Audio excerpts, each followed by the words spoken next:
There was a moment, not long ago, when I stood in the middle of my living room, surrounded by photo albums, souvenirs, furniture passed down for generations, and yet I felt empty. Have you ever looked around and wondered, why do I have so much, but still feel like something's missing? We spend decades building a life, collecting memories, possessions, plans, but no one tells you how heavy all that can become. The ancient Japanese have a saying, to hold something with both hands, you must let go of everything else. And that's when it hit me. Maybe peace isn't something we find. Maybe it's what remains when we finally put something down. In this video, I'll share with you the 7 secrets that helped me gently let go of clutter, of stress, of expectations, and open the door to a more meaningful, peaceful life after 50. You don't have to throw everything away. You just need to learn what's truly worth holding on to. Let's begin this quiet transformation together. It started with a drawer. I was searching for an old photo, one I hadn't seen in years. The kind with soft corners and fading smiles. But when I pulled the drawer open, it didn't just creak. It groaned. Papers spilled out, rubber bands, keys to things I no longer owned.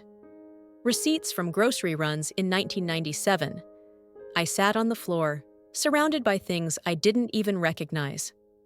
And that's when it happened. This quiet voice inside me whispered, "Why are you holding on to all of this? Not just the drawer, the garage, the closets, the calendar full of obligations, my mind full of shoulds. I had spent a lifetime collecting things, memories, worries, even guilt. I had built a full life, but somehow, it didn't feel full. It felt heavy, and that moment broke something open in me. I realized that for years, I had equated a full house with a full heart, but they're not the same. What I was truly craving wasn't more stuff, more schedules, more success. It was space, silence, stillness, room to breathe. You see, we rarely notice the weight we're carrying until we try to set it down. And when we do, the lightness is unforgettable. That drawer was the beginning, the first crack in a wall I didn't know I had built. And through that small crack, something new began to shine in. But change doesn't begin with boxes or donation bags. It begins with a shift deep within, a shift the Japanese call Danshari. And it's here that our true journey begins. Before I learned to let go of anything in my home, I had to learn to let go inside. There's a famous Japanese story about a Zen master and a scholar. The scholar traveled far to learn the secrets of peace, but the moment he arrived, he began to speak endlessly about everything he already knew. His theories, his achievements, his beliefs. The master quietly poured him tea. The cup filled, then overflowed. Tea rushed down the table. The scholar jumped back. "What are you doing? The cup is already full." The master replied softly, "Yes, and so is your mind. How can I offer you something new if you refuse to empty what is already there?" That story lingered with me, because for so long I was that cup.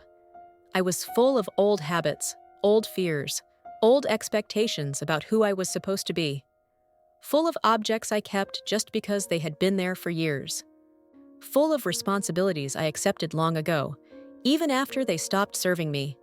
Danshari teaches us 3 gentle steps. Dan, refuse what no longer aligns with your life. Sha, discard what has become useless. Release the constant craving for more. It's not about tossing everything away. It is about making a sacred choice. Does this help me become who I want to be now? Or is it a weight from who I used to be? When I first asked myself those questions, I felt something move inside me. A tiny shift, like a window opening, letting in fresh air. Because the truth is, we cannot welcome peace while holding on tightly to chaos. We cannot receive new joy with hands that refuse to let go. Danshari isn't just decluttering a house, it is decluttering a life. And once you begin to let go, something beautiful happens. You stop living like a collector, and start living like a curator of what truly matters.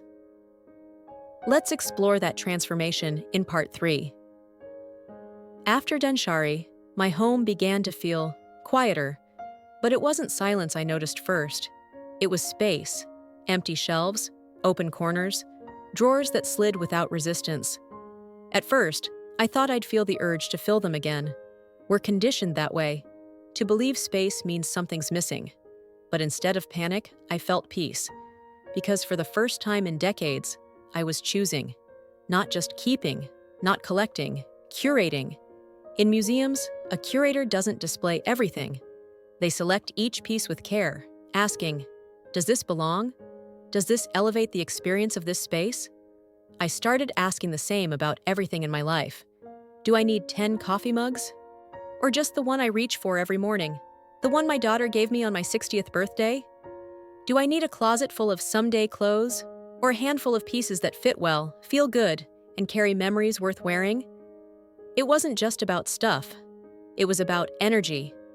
Every object in our home whispers something. Fix me. Dust me.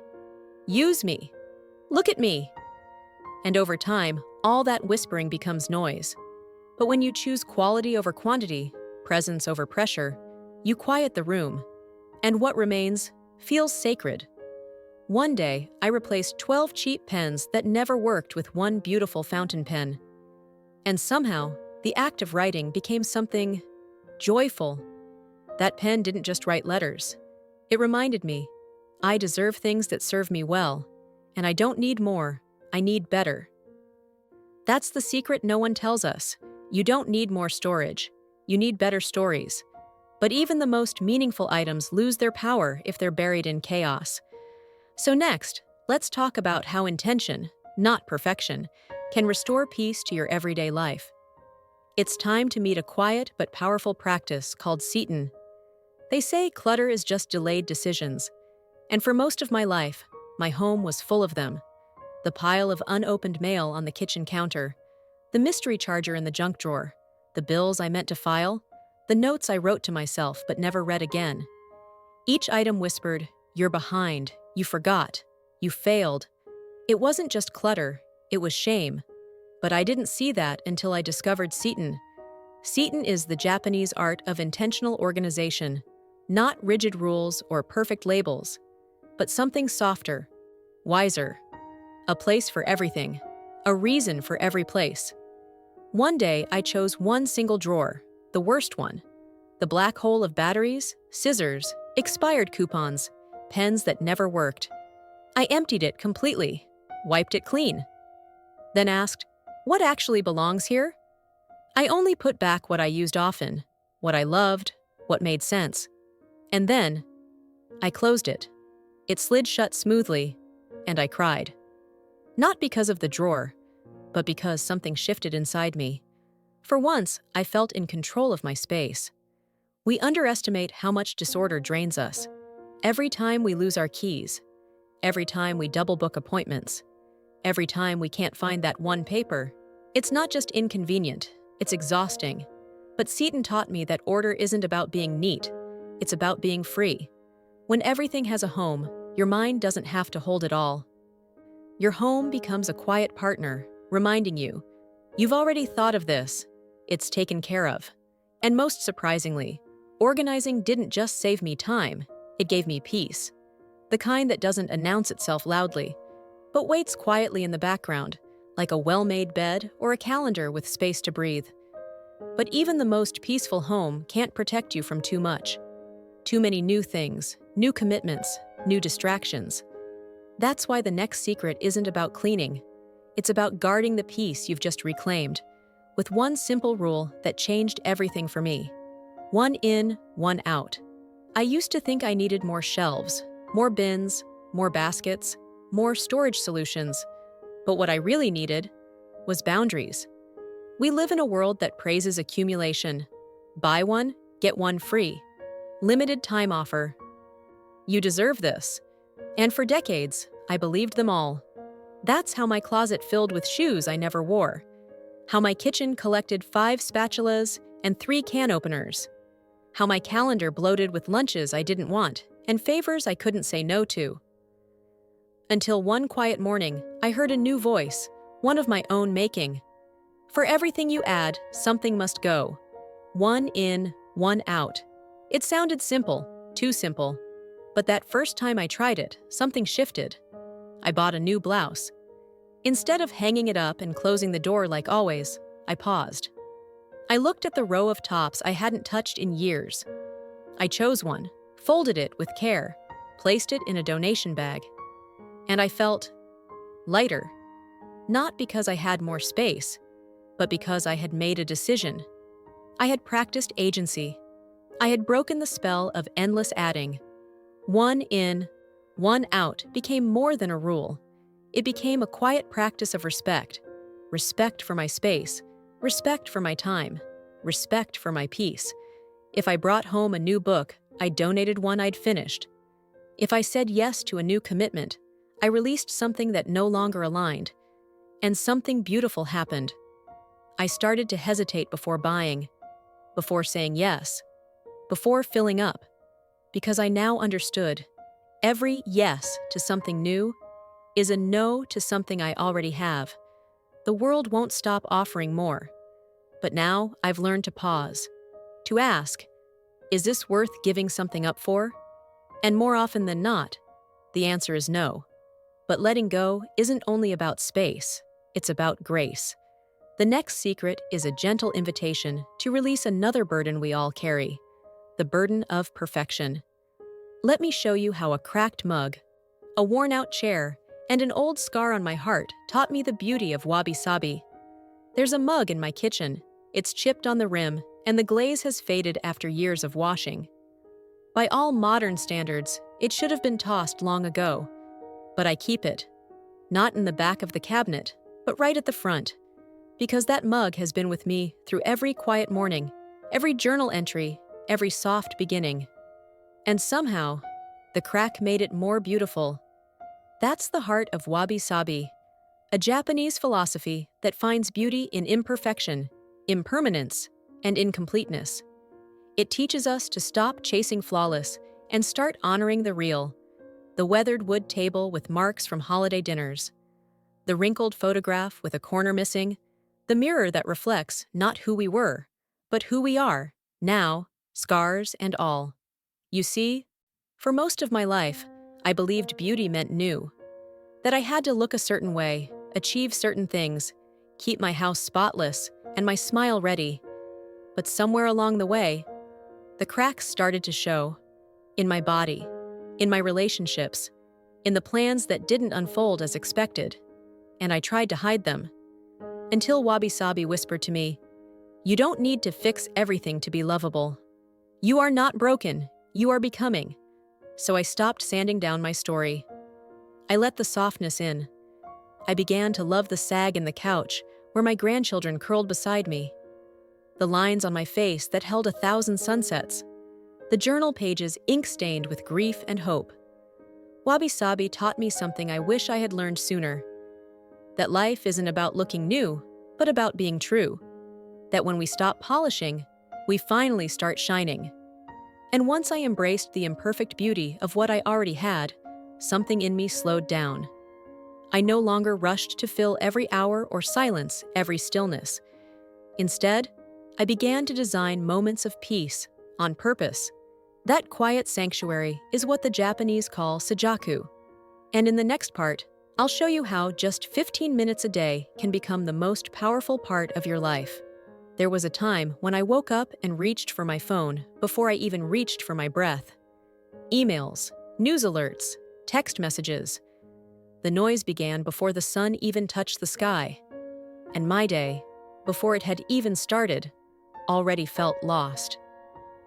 Until one morning, I didn't. I left my phone in the kitchen. I walked to the window. I made tea. Slowly, I watched steam rise and swirl like soft breath in cold air. And for 10 minutes, I just sat. That was my first moment of sajaku. Sajaku is the Japanese concept of intentional stillness, not the absence of noise, but the presence of peace. It's a pause you create on purpose, a small sanctuary carved out of a loud day. Not a retreat from life, but a return to yourself. For me, Sajaku began as a morning ritual. Tea, silence, maybe a candle. No screens, no plans, just breath and presence. Some days, I sit on the same corner of the couch, hands wrapped around a warm mug, heart slowly uncoiling.